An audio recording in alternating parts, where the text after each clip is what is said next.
Hello everyone. So today we're going to continue with Unit 3A, and we were discussing defining and non-defining relative clauses. So we're going to continue with that. And first of all, I just want to review very quickly the difference between defining and non-defining relative clauses. And last time we made a chart for that, so I'm going to go ahead and pull that up. Okay, so let's just kind of review the difference. So if you recall, a defining relative clause gives essential information about the noun that it follows.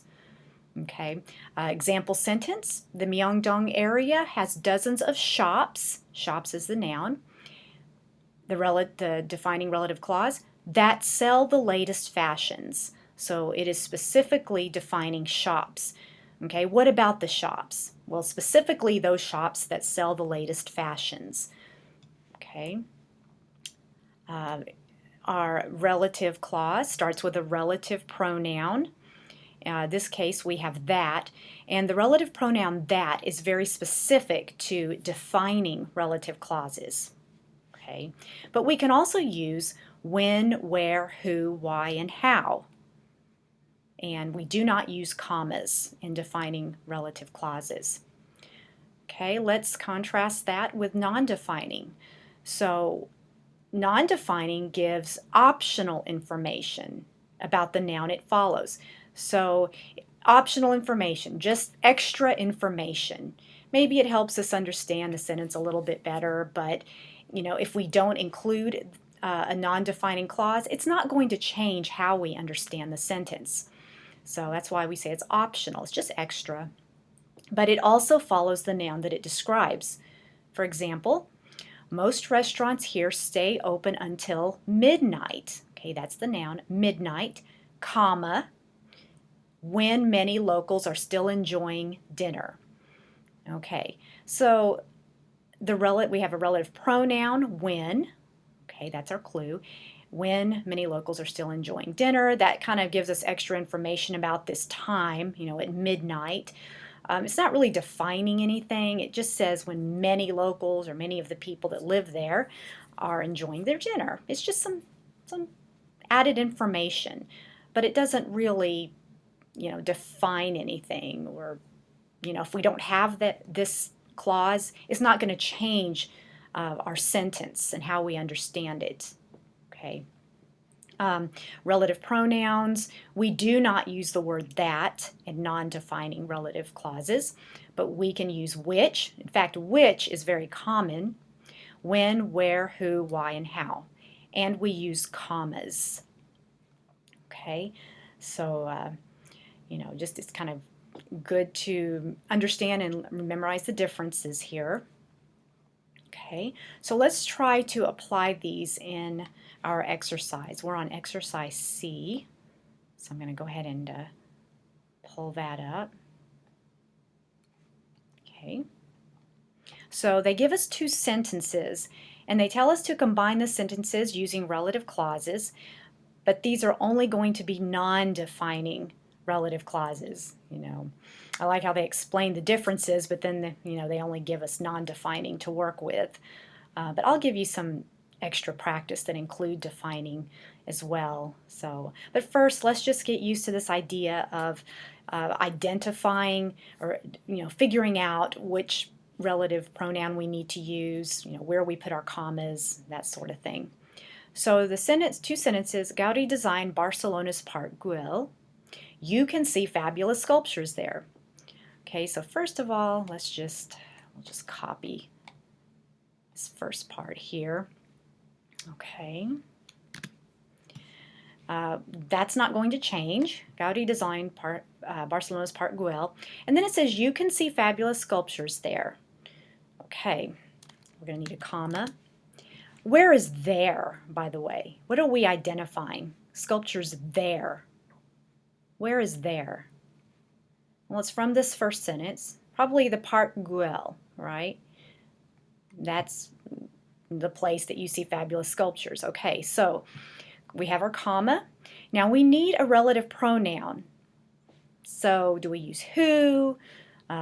Which, where, why. Part guel, okay, well it says there. So probably we're talking about a location. You can, something is happening here. You can do something at this location. So we would not put when. We're not talking about time. So we're talking about location. Where, okay, where you can see fabulous sculptures. Do I need to say there? No, we've already identified where there is. Okay, so because we have where. So our sentence, Gaudi designed Barcelona's Park Güell, where you can see fabulous sculptures. Okay, so hopefully that makes sense. There's your relative pronoun, where, describing the Park Güell. That's where you can see fabulous sculptures. Okay, so where. Okay, let's look at number 2. Seoul's name comes from the ancient word Sarabel. Sarabel means capital. Okay, so first of all, I'm just going to copy our first. Seoul's name comes from the ancient word Sarabel. Okay, and the second sentence, Sarabel means capital. Okay, so we want to combine the second sentence. Do we need to repeat the word Sarabel? Okay, no. So we're still talking about the word Sarabel. Sarabel means capital. So which relative pronoun do we need? Do we say where? Do we say which? How? Who? Probably which, right? Which means capital. Seoul's name comes from the ancient word Sarabel, comma, which means capital. Okay, because there's two things. We're talking about the word Sarabel, so we don't need to repeat the word, and which is really the only appropriate relative pronoun that we can use. Okay. All right, let's look at number 3. The center of Beijing is Tiananmen Square. It is the world's largest public square. Okay, so let's just get our first sentence.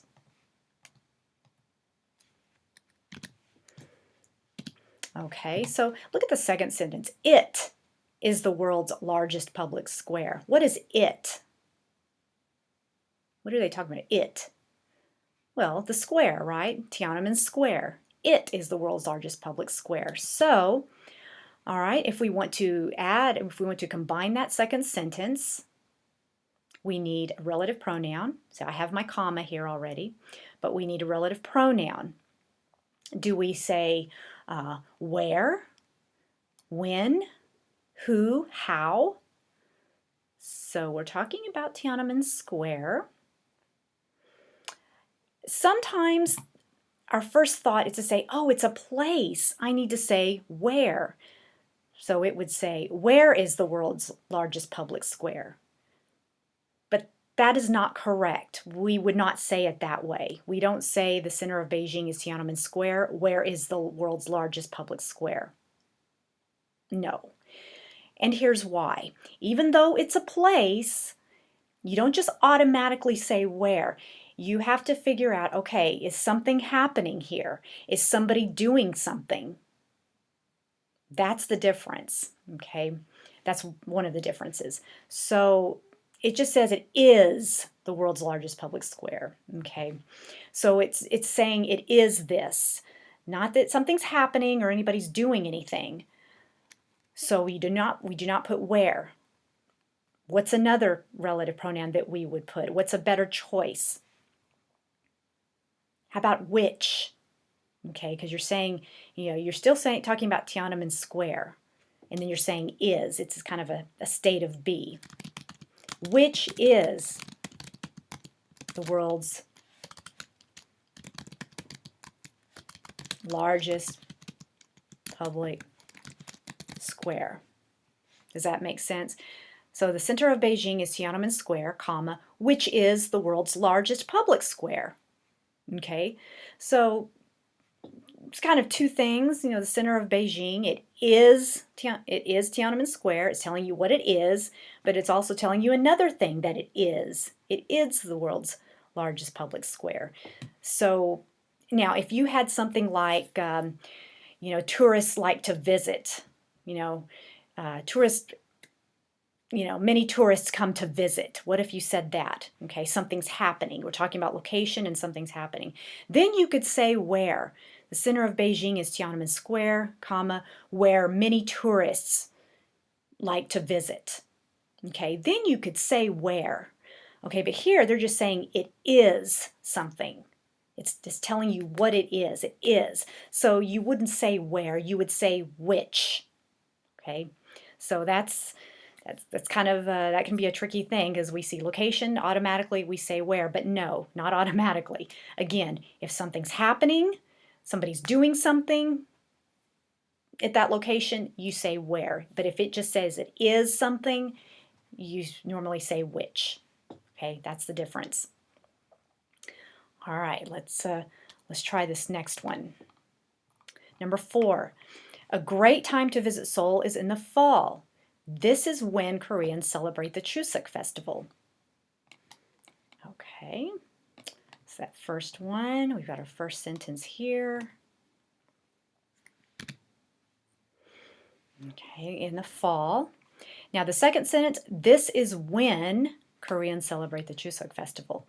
Okay, this is when. When? This is when? They're talking about a time. What time are they talking about from the first sentence?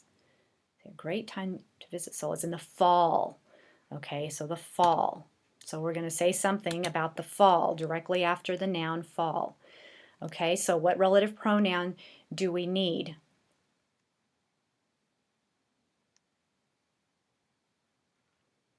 How, who, when, where, which. Can we use that? No. Again, these are non-defining, so we cannot use the word that. So we don't use that. It says this is when, so, and something's happening. Koreans celebrate the Chuseok festival. So we can say when Koreans celebrate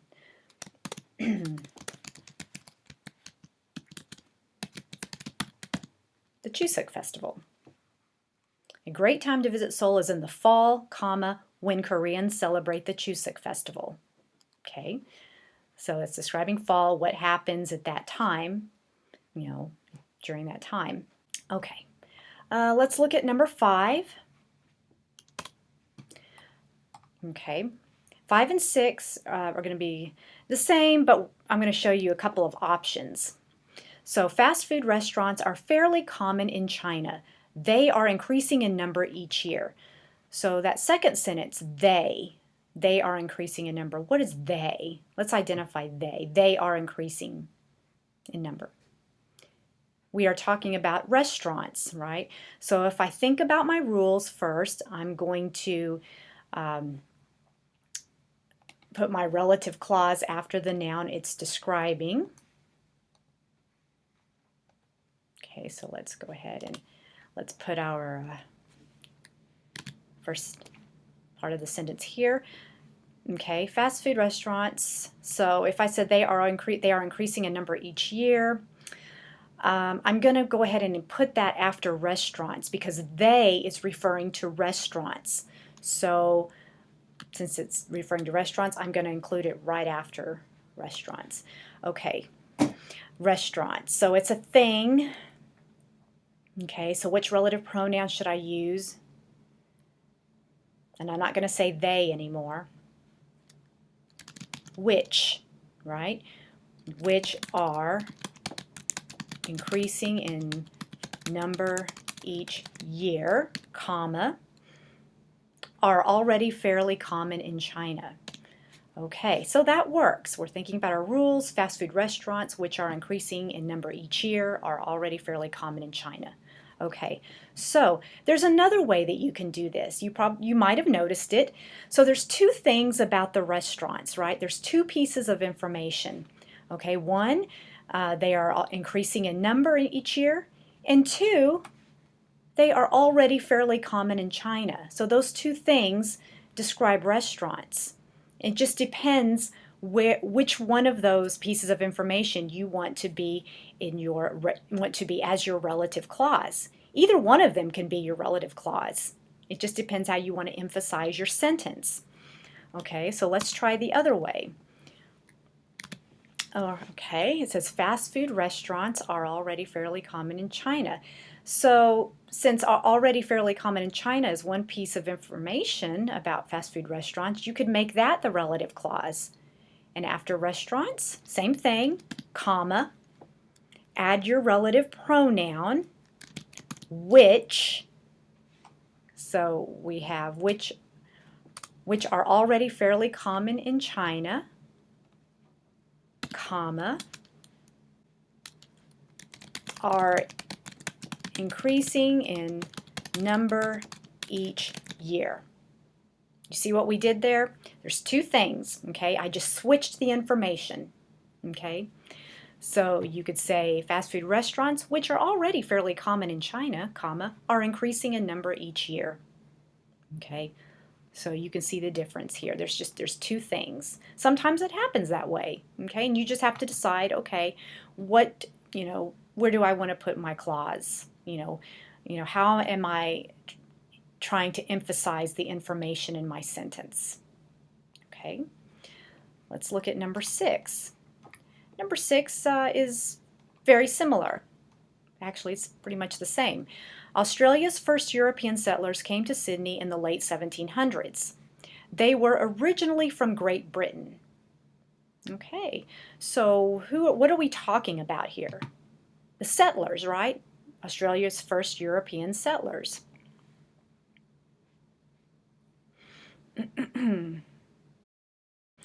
Okay, they were originally from Great Britain. So who is they? Okay, the settlers. Okay, the European settlers. Okay, so Australia's first European settlers, let's put, okay, they were originally from Great Britain. Let's put it after the settlers, comma, and we don't need they because we already know who they are. Okay, were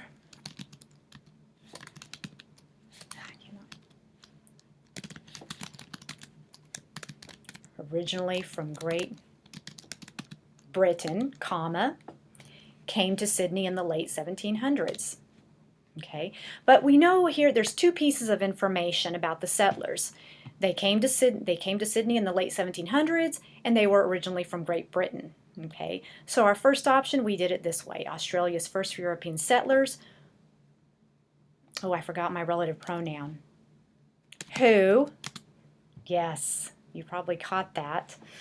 Okay, I need a relative pronoun. So Australia's first European settlers, comma, who, so we're talking about people doing something, who were originally from Great Britain, comma, came to Sydney. Okay, that's one option. Let's try the other one. Okay, Australia's first European settlers, comma, see they came to Sydney, so we can use that as our relative clause. Who came to Sydney in the late 1700s, were originally from Great Britain. There we go. Two pieces of information about the settlers. Okay, so we can just switch that. Okay, so those are our two options.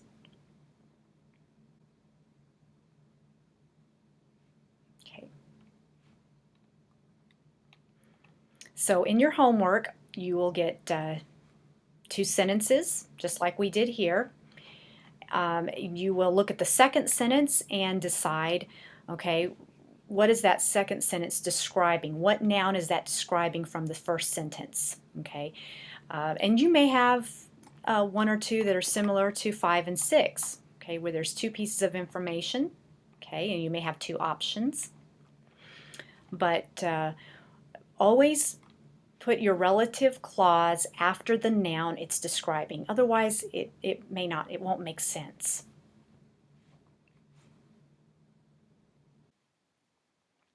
All right, so I'm going to go over your homework just for a moment. Let's pull that up. So this will be page 13 and 14 in your workbook. So for the first part, you'll read the paragraph and then you will identify the relative clauses. So you're going to look for those relative pronouns, okay? That, which, where, when, how, who, why, any of those. Okay, that's usually your clue. If it's non-defining, you will add a comma or commas. Okay, so I'll let you figure that one out. That should warm you up for the next exercise. Let's just go over the first one. Okay, it says many tourists enjoy seeing the Kuala Lumpur skyline in Malaysia. It includes some of the tallest skyscrapers in the world. Okay, so second sentence, it includes. What is it? Tourists? No. The skyline, and it's a skyline in Malaysia. That kind of goes together. Okay, so you'd say many tourists enjoy seeing the Kuala Lumpur skyline in Malaysia, comma, and it says it includes, you know, it says Malaysia, skyline in Malaysia, that's a place, right? Should I say where? Should I say who? Which? We know it tells you. Well, we would put which. It includes some of the tallest skyscrapers, okay? It's not really, nobody's doing anything. Nothing's really happening. It's almost similar to a state of be, you know. You don't say where includes some of the tallest skyscrapers. That is not correct. You'd say which, say add your comma, which includes some of the tallest skyscrapers in the world, okay? Okay, look at number 2. We'll just kind of look at it. I'm going to give you a few hints. People visit Washington, D.C. in the spring. They can see the cherry trees in bloom then. Okay, so we've got a couple pronouns here. We see they can see the cherry trees in bloom then. So what do you think they want us to look at? Probably then, because they put it here at the end. They don't say they can see the cherry trees in bloom, but they specifically add the word then. So they want us to think about the time, okay? So think about time. But, you know, you can also think of, you know, if you think of the people too, I'll give you credit for doing this, you know, with 2 options.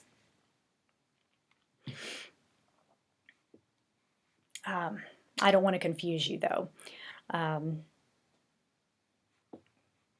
So just first of all, think of when, okay? Spring, okay?